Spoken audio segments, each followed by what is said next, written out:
Bonjour mes petits oiseaux des îles, je suis ravi de vous retrouver aujourd'hui. Effectivement, aujourd'hui nous sommes le jour 14, un jour, un conseil.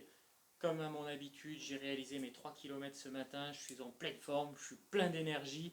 Le sport y contribue beaucoup et ça va me permettre de pouvoir vous suivre lors de la promotion Love Success 2020 qui démarre le 8 juin 2020. En attendant, vous avez la possibilité de découvrir 10 clés, 10 conseils pour pouvoir vivre une vie harmonieuse, saine et durable en amour au sein d'un couple en cliquant sur le lien ci-dessous ou ci-dessus pour vous inscrire à la masterclass. Attention, les places sont limitées et elles se font rares.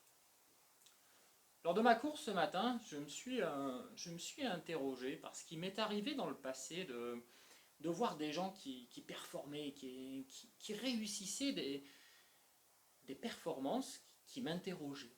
Et plutôt que de demander, j'avais la fâcheuse habitude de m'imaginer, de me faire des films, de, de penser, de dire tiens, bon, il a peut-être des produits, ou alors il s'entraîne comme un dingue, c'est pas possible, mais comment fait-il? Alors, qu'il aurait été 1000 fois plus simple que j'aille voir cette personne et que je lui demande comment cette personne faisait. Alors de là, je me suis interrogé, quelle analogie je peux en tirer pour un couple? Je dirais une maxime que j'ai l'habitude d'exprimer à mes apprenants, de leur dire et de leur demander de retenir. C'est cesser de penser, mais penser à demander.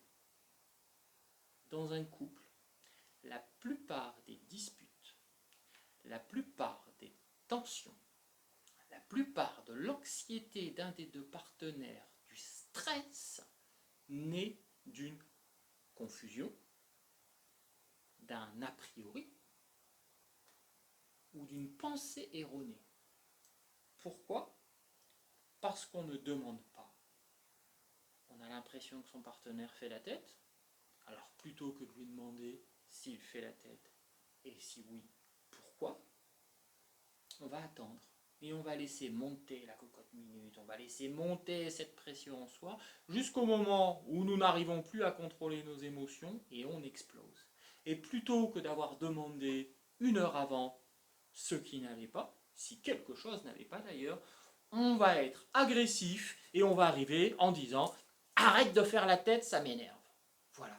Et de là va démarrer une dispute et vous allez passer une soirée exécrable si c'est en semaine et si c'est un week-end, c'est 2 journées exécrables que vous allez passer car ça va monter en épingle. Conseil du jour, pensez à demander. Exprimez-vous, ne restez pas sur des a priori.